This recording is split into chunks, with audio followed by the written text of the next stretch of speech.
지역사회 감염에 대한 우려가 현실화되고 있는 것입니다. 코로나19 확산을 차단하는 데 최선을 다해야겠지만 만약의 경우 발생할 수 있는 지역사회 대규모 유행에 대해 철저히 대비할 필요가 있습니다. 코로나19로 인하여 어린이집, 유치원, 학교가 휴교하면서 양육자들은 큰 어려움을 겪고 있습니다. 그런데도 정부의 대책은 안일하기만 합니다. 긴급 돌봄 휴가가 필요합니다. 학원에 대해서도 교육청 휴업 명령이 가능하도록 학원법을 개정해야 합니다.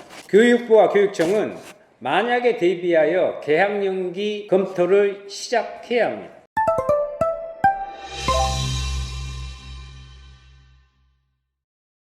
얼마 전에 바로 보건복지위원회에서 법안 처리를 하고 왔고 현안 관련해서 긴급한 질의들이 몇 가지가 있었습니다.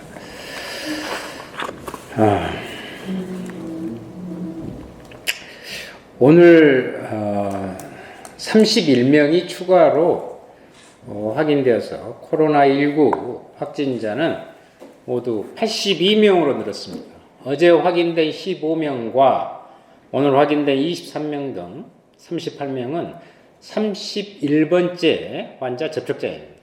더 증가할 가능성이 커지고 있습니다. 지역사회 감염에 대한 우려가 현실화되고 있는 것입니다. 코로나19 확산을 차단하는 데 최선을 다해야겠지만 만약의 경우 발생할 수 있는 지역사회 대규모 유행에 대해 철저히 대비할 필요가 있습니다. 먼저 필요한 것은 격리 병상을 충분히 확보해야 한다는 것입니다. 2015년 메르스 사태 때에도 발생 초기에는 기존 국가지정 입원 치료 병상과 시도별 거점 병원에 확보된 음압 격리 병상에서 환자를 격리 치료하도록 하였으나 환자가 다수 발생하면서 일부 지역에서는 음압 격리 병상이 부족하여 문제가 되었습니다. 정부는 시도별 의료기관의 활용 가능 음압 병동의 병상 수 그리고 의료기관의 시설, 장비, 인력 수준 등을 총체적으로 파악해야 됩니다. 또한 격리 대상자가 폭발적으로 증가하면 보건소 직원만으로 격리자 관리를 감당하기 어렵습니다. 행정 인력은 물론 필요하다면 경찰도 지원하도록 해야 합니다. 지역사회 감염이 본격화되면 가장 중요한 것 중 하나가 빠른 진단입니다.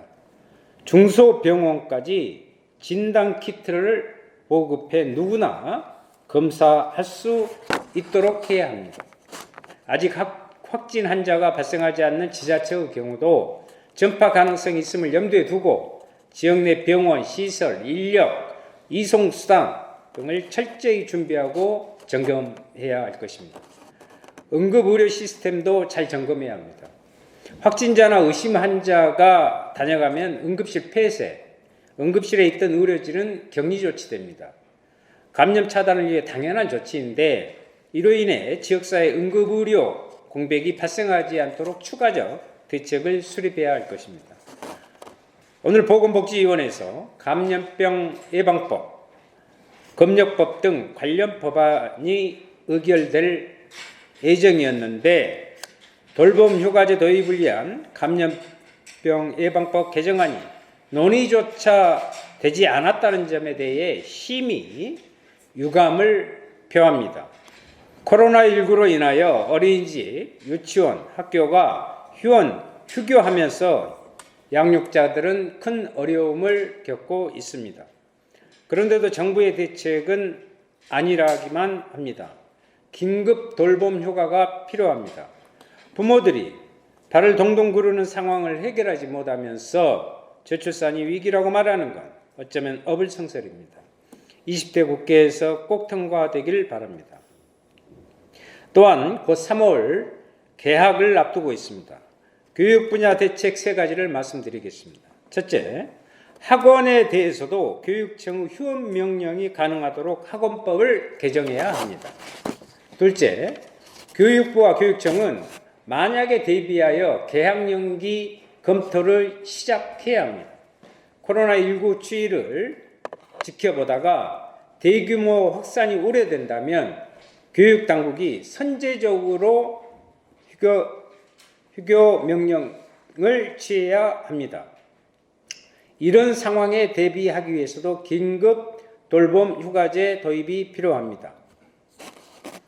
셋째, 중국 입국 유학생 관리는 대학에만 맡기지 말고 교육부 직원이 직접 현장 지원을 실시해야 합니다. 시민들께 당부드리겠습니다. 시민들은 혼란스러워하지 마시고 정부의 행동 요령과 같은 예방수칙을 잘 실천하고 의심 환자 및 접촉자는 격리 및 조사, 방역 조치에 최대한 협조해 주시기 바랍니다. 무엇보다 의료진의 판단에 잘 따라 주시기 바랍니다. 감염병 차단을 위해서는 성숙한 시민의식이 동반되어야 합니다. 코로나19의 조기 종식을 위해 정의당은 함께 노력하겠습니다.